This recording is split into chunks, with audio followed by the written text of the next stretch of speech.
હવે આપ ડાંગ જિલ્લાનું સમાચાર પત્ર સાંભળશો. લેખિકા મુનિરા શેખ. સહ્યાદ્રીની ગિરિકંદરાઓથી ઘેરાયેલા અતિસુંદર ડાંગ જિલ્લાનું સૌંદર્ય આ ચોમાસાની ઋતુમાં સોળે કળાએ ખીલી ઉઠ્યું છે. સમગ્ર પ્રકૃતિએ જાણે લીલી ચાદર ઓઢી હોય તેવા દ્રશ્યો જોવા મળે છે. ઠેર ઠેર નદી નાળાઓ અને ઝરણાઓમાં તાજું પાણી વહેતું થયું છે. ત્યારે જિલ્લાની આ લીલીછમ પ્રકૃતિને માણવા અને જાણવા ગુજરાત રાજ્યભર સહિત મહારાષ્ટ્ર, રાજસ્થાન, મધ્યપ્રદેશથી પ્રકૃતિ પ્રેમીઓ ઉમટી પડ્યા છે. જિલ્લાના અટપટા સર્પાકાર માર્ગો પર પ્રવાસીઓના વાહનો દોડતા નજરે પડે છે. અહીંના 50થી વધુ નાના મોટા ઝરણા અને જળધોધ હાલ સક્રિય બન્યા છે. ચોમાસામાં જિલ્લાના અત્યંત ખુશનુમા વાતાવરણ હોવાના કારણે સહેલાણીઓનું ઘોડાપૂર પણ ઉમટ્યું છે. જિલ્લામાં થોડા દિવસોમાં થયેલા અવિરત વરસાદને કારણે ખેડૂતો ખેતી કામમાં જોતરાઈ ગયા છે. હાલ ખેડૂતો ડાંગરની રોપણી કરતા જોવા મળે છે. જિલ્લામાં હાલે ડુંગરની ભાજીનું મોટા પાયે વેચાણ થઈ રહ્યું છે. ડુંગરની ભાજી કે જેને કવડી અને કુમળીની ભાજી પણ કહેવાય છે. ચોમાસાની ઋતુમાં ઉગતી આ એક પૌષ્ટિક વનસ્પતિ છે. તે સ્વાસ્થ્ય માટે ખૂબ જ ગુણકારી છે. તેમાં પુષ્કળ પ્રમાણમાં વિટામિન્સ અને મિનરલ્સ રહેલા હોય છે. સામાન્ય રીતે લોકો તેના સ્વાદિષ્ટ અને આરોગ્યપ્રદ વાનગી અને શાક બનાવવાની ખાવાનું પસંદ કરે છે. ડાંગના જંગલોમાં ચોમાસા દરમિયાન અતિ ગુણકારી અને શક્તિવર્ધક કવડીની ભાજી સમગ્ર જિલ્લામાં ઠેર ઠેર મળી રહી છે. વઘઈથી આહવા તેમજ સાપુતારાના માર્ગો પર ઠેર ઠેર ખેડૂતો તેમજ તેના પરિવારો કવડીની ભાજી વેચવા બેઠા દેખાય છે. હાલે ડાંગના જંગલમાં ઉગતી અને ખૂબ જ ગુણકારી વનસ્પતિ ઔષધિ તરીકે ઓળખાતી કવડીની ભાજી કે જે સફેદ મૂસળી તરીકે પણ ઓળખાય છે, આ આખો છોડ વનસ્પતિ ઔષધિના ગુણધર્મ ધરાવે છે. પાંદડા જેટલા પોષક તત્વોથી ભરપૂર છે તેટલા જ તેના મૂળ પણ ઔષધિમાં ઉપયોગમાં લેવાય છે.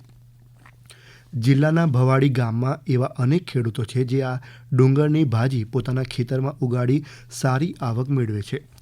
જિલ્લાના વઘઈના ગીરાધોધ ખાતે 32 જેટલી દુકાનોના માધ્યમથી પર્યટકોને સુવિધા મળવા સાથે સ્થાનિક પરિવારોને રોજગારી મળી રહે અને અહીં આવતા હજારો પર્યટકોને સ્થાનિક ચીજવસ્તુઓ સહિત ખાણીપીણીની સુવિધાઓ પણ સરળતાથી મળી રહે તથા ડાંગની અતિથિ દેવો ભવની સંસ્કૃતિ અને સંસ્કારને પણ ઉજાગર કરી શકાય તેવા અભિગમ સાથે દક્ષિણ ડાંગ વન વિભાગ દ્વારા ગીરાધોધ પરિસરીય પ્રવાસન વિકાસ સહકારી મંડળ આંબાપાડા દુકાનોનું જાહેર ખાનગી ભાગીદારી એટલે કે PPP ધોરણે સંચાલન સોંપીને 32 પરિવારોને સીધી રોજગારી અપાઈ છે.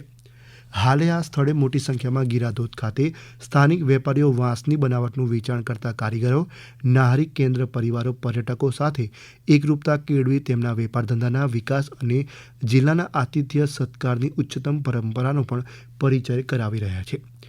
જિલ્લાના મુખ્ય મથક આહવાની જનરલ સિવિલ હોસ્પિટલ ખાતે નમો સ્વચ્છતા અભિયાન અંતર્ગત સામૂહિક સાપ્તાહિક સ્વચ્છતા અભિયાનના જિલ્લા કક્ષાના કાર્યક્રમનું ઉદ્ઘાટન ગુજરાત વિધાનસભાના નાયબ મુખ્ય દંડક વિજય પટેલના હસ્તે કરાયું.